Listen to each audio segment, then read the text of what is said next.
Hi, it's Dr. Noseworthy, and welcome to the first installment in the Unique Wellness Lifestyle series. Today, we're going to be talking about shopping, grocery shopping as a skill. Now, we've already talked about diet, and that includes just very quick review. We've given you information so far on the Paleo Quick Start, a list of foods that we think you should be avoiding and things that are generally safe. We've talked about food quantity, food quality, timing and frequency of eating, and tying that to your blood sugar pattern if you have one, as well as your motivation. But ultimately, we want to look at grocery shopping as a skill and then talk today about introducing some tools to make this easier. Probably the best way for us to get started is to frame this in the context of a big idea. Now, you've probably heard before that you are what you eat. Well, if that's true, we want to take that one step farther and say if you are what you eat and you eat what you buy in the grocery store, then ultimately you are what you shop for. And so from a very practical standpoint, if we're going to spend time in a grocery store putting food in our basket and then bringing that home, preparing it, and then putting it in our bodies, we better make sure that we are going into that shopping environment with some kind of a plan and some kind of a strategy. Now, there are some tools that we'll give you to help, or we will give you at the end that I hope you use that will help you in this. But this is a very practical application. It comes down to lifestyle and habits because whether you realize it or not, you have a routine that you go through when you go into the grocery store. You typically go in with a mindset. Some people are very highly organized. Some people have lists. Some people just go in on a whim and they're in the grocery store every day, sometimes a couple of times a day, because there's no thought process and there's no planning. We want to make sure that we're being very intentional with this. So let's talk about the core four concepts. The core four concepts, again, are going to show up periodically and consistently, actually, throughout the educational series. But the core four concepts relative to the grocery shopping is going to be, number one, who's pushing the cart? And that doesn't mean you versus your toddler or your friend or whatever. Who's pushing the cart, shopping the perimeter, reading labels, and then we'll get to the tools that we think can help you make this transition efficiently and effectively. So let's talk about pushing the cart. Authors Chip and Dan Heath have written a book called Switch, and it's about how to change things when change is hard. Now, if you find change difficult, some people are very easy with that, but if you find it difficult, this might be a book that you want to pick up. And it talks about what they call the rider versus the elephant. This is an analogy or a metaphor that they extend through the entire book. And basically what it comes down to is that the rider is the logical, rational mind, and the elephant represents the emotional mind. And your logical brain is not nearly as powerful as your emotional brain. And the problem is most of us make decisions out of emotion rather than out of logic and reason. So the concept in letting the rider push the cart is making sure that when you go into the grocery store environment, you're leaving the elephant in the car and you're pushing the cart as the rider. You're using your logical brain. You've thought about what you're doing and why you're there. You know, just to compare these two again, the rider is the logic and reason. The rider is farsighted. He or she can see down the road. They know what their intended goal is, where their destination is. They can anticipate and maneuver around obstacles. They're certainly proactive, and with training, they can be a very efficient and effective guide for the elephant. And the training is for the rider as well as the elephant itself. The elephant, however, represents that emotional, irrational side of our brain that tends to be very short-sighted. And it's focused on only what's in front of it in the moment. And as a result, it can get stuck and can get tripped up. And it tends to be highly reactive. And the unfortunate thing is that the elephant is very big, it's very strong, and it's very difficult to control. And to put this in the context of it being in the grocery store, I'm sure you have probably gone into the grocery store at one time or another when you were stressed, when you were tired, when you were hungry, and you probably came out of the grocery store with a lot of things in your basket that basically served those emotions or that mental mindset. You know, compare that to when you are preparing dinner for maybe 8 or 10 guests that are coming over to your home and you want to prepare something that's very nice and very healthy. You probably went in with a plan. You knew what you were there for. You stuck to the plan and you came out with very little outside of your shopping list that really didn't serve your intent and the meaningful purpose of creating something healthy and pleasing. And you have to do that every single time you go to the grocery store. So one of the things I want to suggest in terms of starting to gear your lifestyle and the eating portion, the food portion, and the habits in how you get your food, I want you to start thinking about going to the grocery store, and before you actually get out of your car, spend a moment and do kind of a gut check. Why are you there? What's driving your decisions? Do you have a plan? And I'm not saying that you absolutely have to, but I do think that that is, at the very least, you should entertain using something like the Real Plans Planner, which we showed you before. We'll talk about it again in just a little bit. But in the car, before you get out and you actually go in and grab the cart, make the decision. Am I going to be the rider or am I going to be the elephant? Now, you may be there, you may be tired, stressed, and hungry, but that doesn't mean that the elephant has to push the cart. A moment's reflection, a shift in the mindset, and then when you walk in as the rider, you are in control and you know what your intent and your purpose is. And your intent and your purpose is to eat for function and fuel first and foremost. And we said the last time, or in one of our previous sessions, that you don't have to sacrifice pleasure these days. You can eat really healthy, balanced, kind of official foods, things that we're saying you should stick to, and still enjoy what you're eating, right? Especially if you're using some of the resources like the Real Plans Planner. So make a decision. Are you going to be the rider or are you going to be the elephant? And stick to your plan. Don't let that short-sightedness, don't let that fatigue or that stress take over and take control, where you start going outside of the lines and the boundaries of what we think you should be doing to regain your wellness. Because ultimately what's going to happen is you make those short-term emotional decisions and then you're going to feel bad about it afterwards. And some would argue that maybe the stress and regret of having made those decisions are probably just as bad for you as if you follow through and actually ate some of the things that you took home, if you're actually doing that and you're going outside. So concept number one, let the rider push the cart. But I want to go one more step here. And I'll tell you that this is something that hardly anybody knows about. There are actually what are called grocery store psychologists. So these big national chains hire people who are experts in emotion and decision making, and they're called grocery store psychologists. And they actually are used to determine the layout of the grocery store. They actually even go so far as to determine the kind of music, the lighting, the colors that are being used. In reality, the moment that you walk into a grocery store, you are being played by these grocery store psychologists, and their entire intent is to try to get you to spend more money than you had intended when you came in. In fact, let me just give you one tidbit, and I don't have the resource here, but you could probably find this out on the internet. If you shop the store counterclockwise, the research says you're going to spend on average, something like 75 cents more per trip. Now, for you, that may not mean all that much, but to the grocery store, who's seeing maybe hundreds of people every single day, thousands of people every week, and certainly every year, an extra dollar or two makes a huge difference to their bottom line.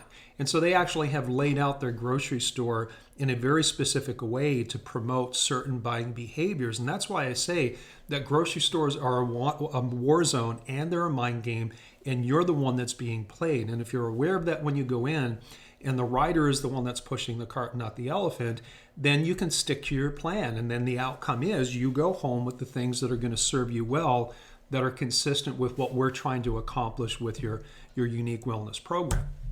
So here's something, this is taken from the Daily Mail website. This is how psychological tricks fool us. You'll notice that when you go into most grocery stores, and as soon as you walk in, it's kind of a big, open, airy section, what they call a decompression zone. And quite often, what you see on the right-hand side is all the fresh fruits and vegetables and the flowers. And the reason is because as soon as we walk in and we see that big decompression zone, and we see the colors of the produce and the smell of the flowers, that has an effect on our brain that says, hey, relax, this is a safe place. And that's part of the psychological trickery that goes on. A lot of times what they do is they put staples like bread and milk at the back of the store to force you to go through the aisles. And we'll talk about shopping the perimeter in just a minute. And things that are related together are often placed together. And you'll notice that certain things are placed at what are called the end caps or right up at the register to encourage just walking by impulse purchases. We want to make sure that we avoid those. Same thing with like colors and sounds we mentioned a moment before. Red stickers make us think that the price has been cut even when it hasn't.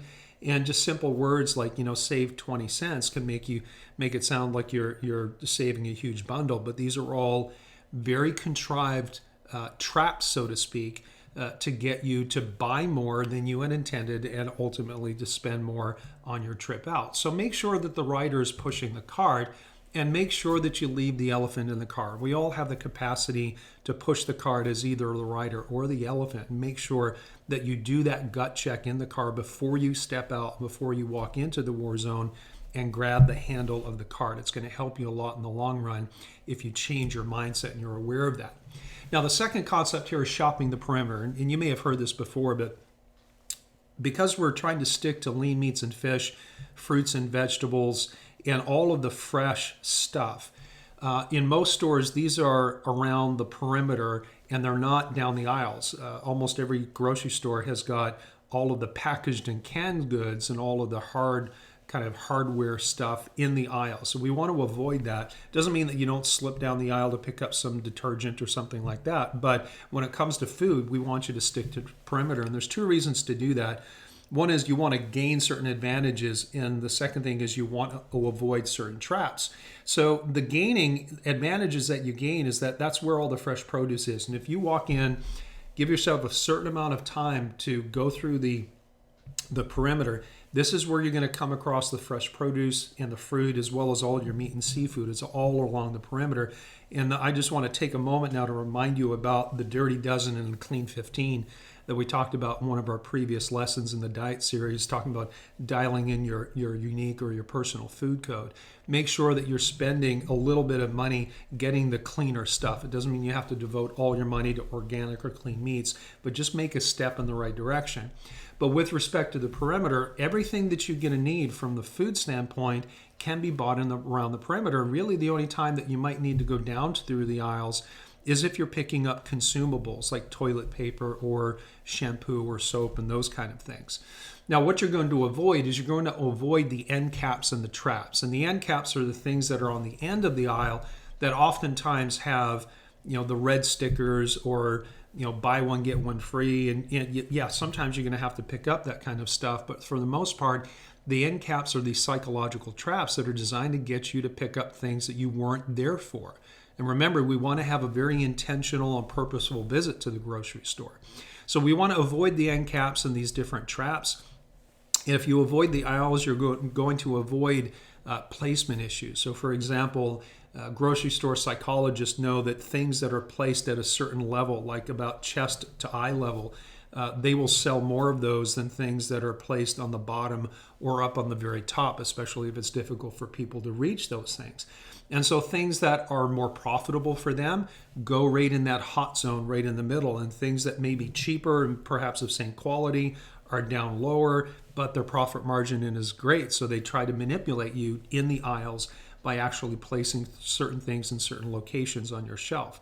You also want to avoid packaged and canned foods. And this comes down to the fact that at this point, we want to be eating predominantly things that you have to prepare from the standpoint of, hey, this is fresh, now I need to prepare and cook it, rather than it comes out of a box or comes out of a bag or a can.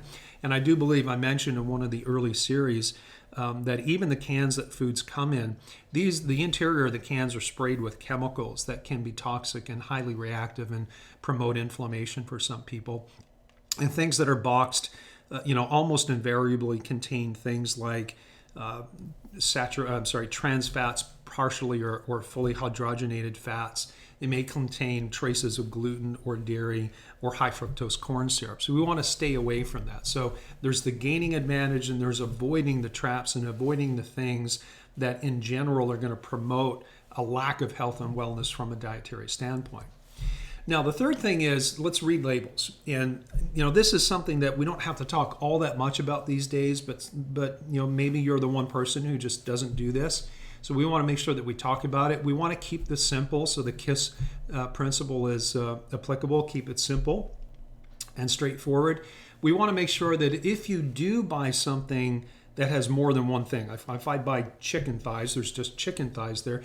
But I want to take a look at if there's a label on something, I want to make sure there's 5 or fewer ingredients on that. The more ingredients you have, the more likely you have of consuming something that's considered an additive. And we want to make sure that whatever is on the ingredient is something that you can pronounce. So no polysyllabic words, nothing that sounds like a chemical, because if it sounds like a chemical, it probably is. So I think to keep things simple, we want to keep the ingredients under 5. We want to make sure we can pronounce things. We want to make sure that we don't eat and consume things that sound or actually are chemicals. And if one of the first few ingredients on the label is something like sugar or some kind of sugar variety, like evaporated cane juice, or fructose or high fructose corn syrup, which we said we want to have a 0 tolerance for the high fructose corn syrup. Or at this point, if it contains wheat or dairy or corn or soy, or if any ingredient is a chemical or it's like a food color or a dye, put it back on the shelf. Don't stick it in your basket, because this is going to violate the rules of health and wellness that we're trying to help you learn and follow. And so the better choices you make in the grocery store, the better quality of things go into the basket that go home with you, that ultimately go into your body. So label reading has become kind of a very common thing back, say, in the 1980s, 1990s.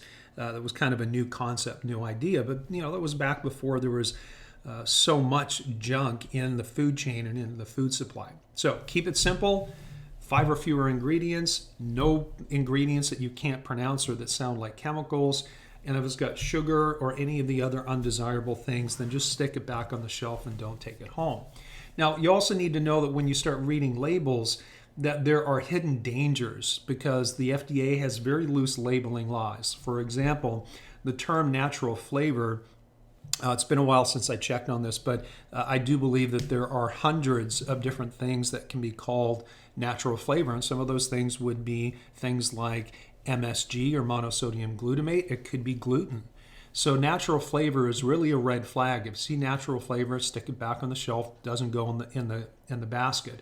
There are many other names for gluten, and what I'll do is I'll provide you with a list, or at least a link to a website where you can see how gluten is kind of hidden in foods. So gluten, modified food starch is one of the common ones. That's usually either wheat or gluten-based. Sometimes it's corn. And again, at this point, we want you avoiding corn. And even spices can contain gluten. So ideally what we want, if there's a spice in something on a label, we want to be able to read what that spice is. And if it just says spices as a category, chances are it's an amalgamation of things, and they can potentially include things that you don't want as well. So just realize that the FDA isn't really strict. Other countries are much more strict on the labeling laws. And as of right now, when I'm recording this presentation, there's a huge discussion about whether or not companies should be allowed to include genetically modified foods without disclosing that on labels. And the European countries, the Asian countries, they have very strict GMO labeling laws, that if something's got a genetically modified food, it's got to be revealed on the label. And a lot of the things that are made here in the US, you can't sell in other countries because we don't reveal, or companies here are not required to reveal, their genetically modified base. Now, we're starting to see research that genetic modification makes a huge difference. It changes not just the food itself, but it changes how that food interacts with our bodies, and it can tend to promote inflammatory responses. And I think we're just starting to learn the total impact of what that actually is going to mean. So labels are general indicators. So we need to be very careful about what we're seeing there. And if you see these catch-all phrases like natural flavor or food starch or modified food starch or spices, you might want to reconsider whether or not that's something you actually want to be consuming for right now.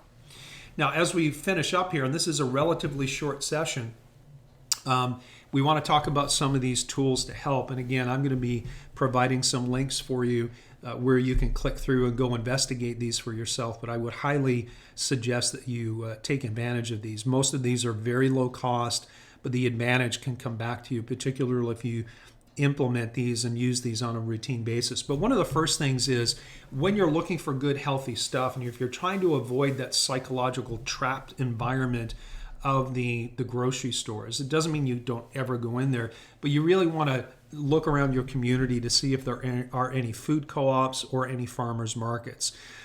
It's always nice to support local, but usually when you have these smaller groups, or if you have people that are banding together to get buying discounts from co-ops, you can get some really high quality stuff at a reasonable price. And when we're trying to clean up our act, so to speak, and we're trying to eat meats and fish that are hormone antibiotic free, that can be expensive when you're buying them in the national chains or places like Whole Foods. But what if you have a handful of people that you kind of form your own co-op, or maybe you find one to join, or you don't necessarily need a co-op. You can go to places like US Wellness Meats, which I'll show you the website in just a moment, and you can buy a whole steer, you can buy a whole a lamb or a pig, and they will cut it up for you. And these are meats that are raised hormone antibiotic free. They're raised humanely. They are organic and grass fed. And the cost is very reasonable because you're buying in bulk, so to speak. So you can get high quality meats at a reasonable cost. Yeah, it's probably a little bit more expensive than the bargain basement junk meat that you might find at your grocery store, but it's not going to be as expensive as buying things, say, at Whole Foods, which you're typically going to pay top dollar for that. So check out the local co-ops and the farmers markets. There's a great website called Thrive Market. The link is going to be here available for you. Thrive Market, what I want you to do, I want you to think Whole Foods meets Costco. Thrive Market has, as of right now, over 4,000 different products that you might find in a place like Whole Foods. And most of them are very much aligned with a natural wellness lifestyle. But you can get them for 25 to 50% off the retail prices. So it's kind of like a wholesale Whole Foods, right? And that's why we say it's like Whole Foods meeting Costco. Now, they do have a yearly membership fee. I think it's only $50 or $60, and it's say $5 a month. But if you end up spending X number of dollars and you save 25 to 50%, that $5 a month gets covered very quickly, and you end up actually saving more money over the year. Now, if you go in and you go to the website and use the link below, you can make your first purchase. You get a 30-day trial period, and if you don't like it, you can just cancel it.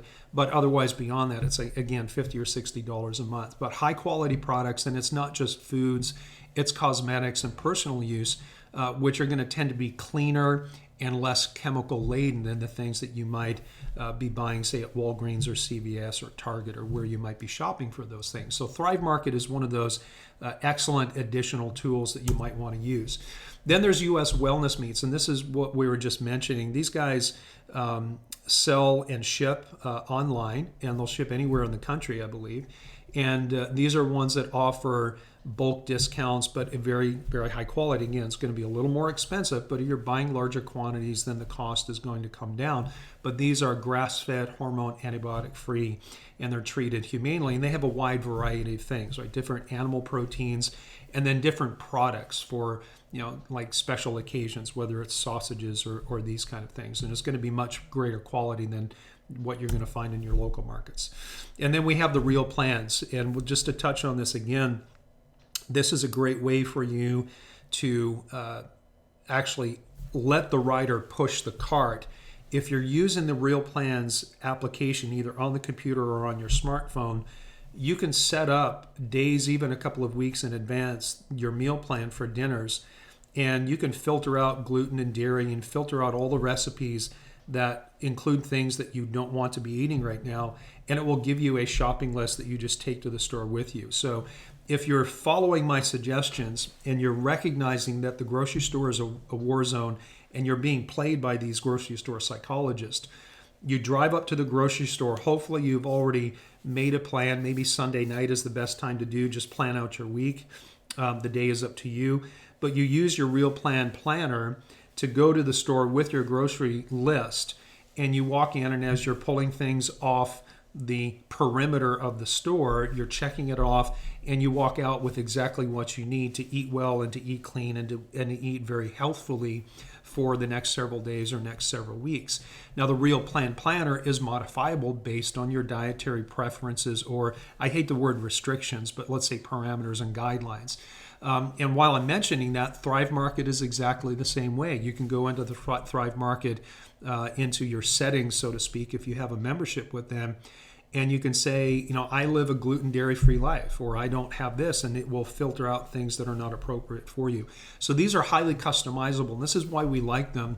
We like them for a couple of reasons. They're customizable to you, therefore making it unique, but it's also, it's going to save you time and it's going to save you money, right? And these are the things that we're really trying to target as we get into the grocery store lifestyle.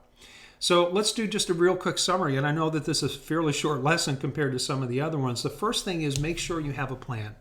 Start using menus and lists, and use your shopping tools like the Real Plan Planner to plan out your trip, and make sure that when you get to the grocery store, you do your gut check and you walk into the war zone as the rider and not as the elephant. We don't want to make things decisions based on emotion or fatigue. So control the elephant, let the rider push the cart, never shop hungry, tired, stressed, or upset.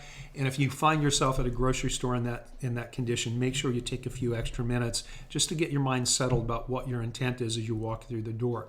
Stick to the perimeter. That's all where all the fresh stuff is going to be. You want to avoid the end caps. You want to avoid the aisles unless it's for consumable type things.